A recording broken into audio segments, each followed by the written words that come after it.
Have you ever stayed late at work? Just to catch up? And the building starts making sounds, like it's got something to say? The flickering lights. That one vent breathing cold air when it's off. And that weird, itchy feeling on the back of your neck. Like someone's standing behind you, but no one's there. Now, what if I told you, it's not just your imagination? Feng Shui actually warns about this, because energy doesn't shut off at 5 p.m. It shifts. And when you're alone in the wrong kind of space, at the wrong kind of hour, you're not the only one awake. This isn't just about ghost stories. It's about how certain spaces trap energy in ways that can mess with your mind, drain your wealth luck, and quietly block the flow you've been working so hard to open. And when Feng Shui talks about cursed timing, this is one of those. In today's story, we'll walk through 5 cursed Feng Shui mistakes that happen when you work too late, sit in the wrong seat, or ignore the whispers of energy in your space. These mistakes don't just block your focus. They invite what's not meant to be there. And for Dana, they turned a normal night shift into a string of strange events she still can't explain. If this kind of story makes you think twice about your space, welcome. This corner of YouTube is for you. You can hit like, subscribe, or drop a comment below, so YouTube knows you're part of this quiet shift. Or just stay a while. The energy's better when we're not alone. Let's start. Some nights just feel heavier than others. Not sad heavy. Just slow. Like the whole room's tired. That was one of those nights. Dana stayed late at the office, like usual. Same desk. Same chair.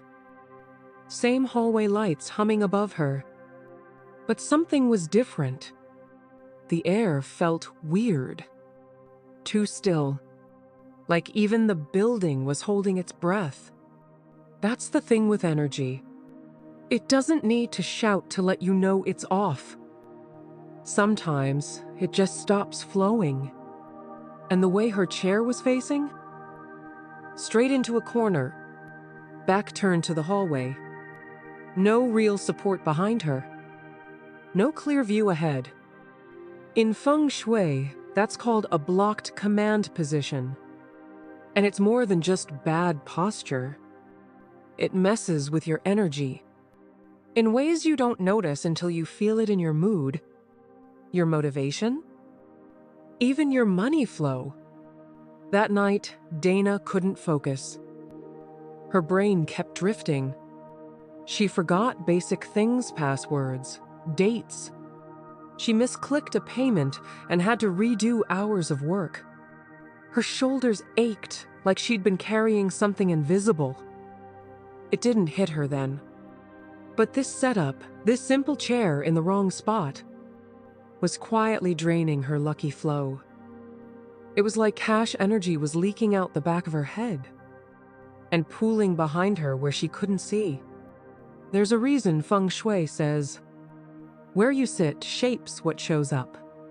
Because when your body isn't supported, your life starts to reflect that. It starts slow. Then it snowballs. If your chair faces a wall or your back is exposed, slide the chair or desk so you can see the room entrance. Use a high-backed chair to create mountain support energy. Can't move your setup? Place a mirror to reflect the door. This puts your energy back in control land, tells the space, you're awake, you're aware, you're aligned. And for nights like these, even quiet chairs can speak loud energy. Funny thing, the building didn't change. Just the way she sat in it. And somehow, everything felt a little less haunted. It had probably stopped months ago. One of those cheap plastic office clocks. White frame, yellowing hands, ticking nothing. Dana didn't even notice it at first. But that night, with no one else around, something about it started bothering her. There's something strange about a clock that doesn't move. It doesn't just sit there. It hangs. And in Feng Shui, a dead clock is more than a broken battery. It holds energy that's paused, time that's stuck. It traps momentum. And in spaces where focus and progress matter, that kind of energy can quietly choke the flow. Dana felt it as soon as she sat down. Things just didn't start. Emails felt hard. Numbers didn't make sense. She reached for her coffee 3 times and never drank it. Even money thoughts felt off. Like every time she imagined paying off something, a weird fog hit her mind. That's when the tension in her chest came in. Not pain, just a tightness, like her energy was pushing against invisible glass. That's what happens when stagnant energy lingers too long in a space where motion matters. And in late-night hours, when light is low and quiet takes over, those small things become loud. Remove any broken or dead clocks immediately. If you want to keep the style, replace the battery the same day it dies. Avoid placing clocks above or behind your main work area. It builds pressure energy and slows down decision flow. Digital clocks are fine, but don't let them glow red in the dark. That color hits the nervous system differently. Create a space that respects time, and time will respect your flow. Because energy is always moving, even when time isn't. The night Dana took that clock down, nothing huge changed. But her next shift felt lighter. She finished her work faster, got home before midnight, and for the first time in weeks, she didn't wake up with that strange weight in her chest. If you've ever felt that weird weight while working late, like you're doing everything right, but nothing's clicking, thank you for being here. You're not the only one feeling it. Hit like, subscribe, or even drop a quick comment below. This space isn't just about Feng Shui. It's about learning how to feel better where you already are. Together, we shift. There was a corner near the office door where papers went to disappear. Folders, packages, old mail. Nothing bad. Just stuff Dana didn't feel like sorting that night, or the night before, or the week before. It became her silent pile, a harmless mess, until the energy shifted. That night, the air around that corner felt thick, almost like it was watching her. That sounds strange, but when clutter stays in one spot too long, it starts holding stories that no longer belong there. In Feng Shui, anything near your main doorway is part of your life's invitation. It shapes what enters. And what doesn't, when that space is blocked, even with small things, you block lucky flow. Money energy gets delayed. Wealth opportunities get rerouted. And for Dana, the pattern was clear. Emails with new projects stopped coming. Payments delayed. Client replies went silent. Cash flow wasn't stuck. It just didn't show up. And her mood matched. She felt foggy, unmotivated, more alone than usual. She started pacing while waiting on a response that never came. That's how stuck energy behaves. It echoes back into your body, your emotions, your bank account. Clear any piles within 6 feet of your main office door, physical or home. Don't store later items near entry zones. They tell the energy you're not ready. Use a small basket or tray for active papers, only nothing that's been sitting longer than 3 days. Add a small moving object near the door like a hanging charm, a soft fan, or even a mobile. This gently keeps Feng Shui energy circulating and invites fresh money flow back in. Because if your entrance feels stuck, your income might feel the same way too. Dana didn't throw everything out. She just cleared the pile, swept the corner, and placed a small wind chime on the wall. The next morning, 2 payments that had been processing for days finally went through. That's the funny thing with stuck money. It's not always the bank. Sometimes, it's just a pile of stuff quietly whispering, "Not yet." Some spaces don't feel empty. They feel too awake, too lit. Like the room is on, even when you're trying to wind down. That's what Dana started noticing. When she stayed late by herself, her computer monitor stayed on, even when she walked away. The screen lit up randomly. Email notifications popped up for no reason. Reflections showed things that weren't moving. It wasn't spooky. It was overstimulating. Like the room was buzzing, but her body was shutting down. In Feng Shui, light source especially screens scary high yang energy. That energy is useful during the day, but at night, it turns into energetic noise. And too much noise blocks the calm energy your nervous system needs to reset, especially when money stress is already sitting in the background. The longer Dana sat in that glow, the more disconnected she felt. Small tasks felt like puzzles.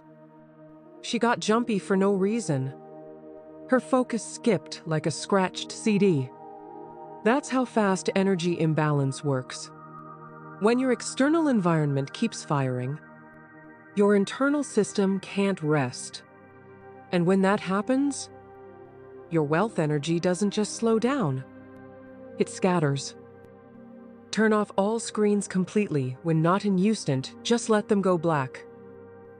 Use a monitor cover or drape a soft cloth if you're working near one after dark.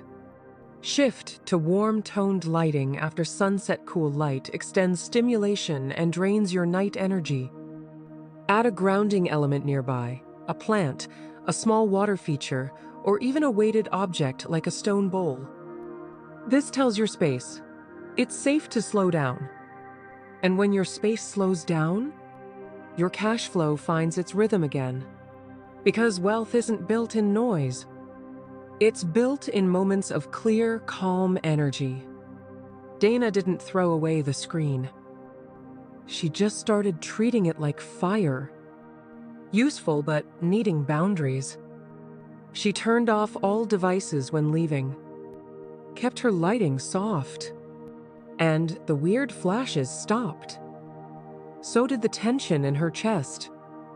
The next week, she got a surprise refund from something she forgot she canceled. Small, but it felt like the energy finally said, "Thanks for turning down the noise." Some chairs are just chairs. Others hold energy, especially the ones that haven't been touched in a long time. In the break room, there was one plastic chair no one ever used. It sat under the window, always cold, always slightly turned, not facing the table, not facing the door, just there, like it didn't belong. Dana never thought twice about it, until one night, when she passed by with her coffee and felt watched. Not scared, just deeply uncomfortable, like something was expecting her to notice. Or worse, To sit down. In Feng Shui, unused chairs can become energy voids, especially if they sit alone, in neglected corners, facing no clear direction. They absorb and reflect confusion, and in nighttime spaces, they amplify the feeling of disconnection, like you're not supposed to be there. Dana couldn't focus the rest of that shift. Her chest felt tight again. The room felt colder than usual, even though the heater was on. The lights flickered in one spot only, right above that chair. That's when the real shift happened. It wasn't just tiredness. It was unrooted energy, like her body wanted to leave, but her job kept her there. A tug between staying and escaping, between pushing through and shutting down. And that conflict? It drains more than energy. It leaks wealth potential. Because when your nervous system goes into low-grade alert, you stop receiving. You stop attracting. You survive, but you don't grow. Remove or repurpose chairs that no one uses, especially in cold or dim corners. If the seat must stay, place a cushion, scarf, or soft item to warm the energy. Face it toward a wall with purpose or better. Pair it with a plant or light to give it life. Never let a chair wander in direction. Feng Shui flow follows clarity, not confusion. Even empty seats should feel like they belong. Because when your space feels unsettled, your cash flow follows the same path, wandering, lost, hesitant. Wealth energy likes certainty and clarity, and chairs that know where they're facing. Dana finally moved that chair. She put it under the table, added a soft throw, and brought in a small lamp. That night, nothing flickered. No chills. And the building felt quiet again, like it could finally rest, too. And for the first time in weeks, she left before midnight. Tired, yes, but not drained. Like her space had stopped pulling and started letting go. Some energy doesn't knock. It just waits. Quiet, still, uncomfortable, until we notice it's been sitting with us the whole time. For Dana, the late-night shifts didn't feel haunted at first. They just felt heavy, a little weird, a little off. But the truth is, spaces talk, and sometimes they whisper in ways that mess with your focus, your calm, even your wealth. Feng Shui isn't always about moving furniture. Sometimes it's about realizing what's quietly holding you back. A chair, a screen, a pile of paper by the door. And the moment we start shifting even one of those, the energy around us responds. So does the money. So does the flow. If something in your space has felt strange lately, like you're doing all the right things, but things still feel stuck or slow, you're not alone. Thanks for being here, for noticing, for shifting. And if this story helped you in any way, feel free to hit like, maybe subscribe, or share it with someone else who's been feeling the weird weight too. It helps the energy move. In more ways than one, your space speaks. Wisdom listens. See you next time. Same space. Wiser flow.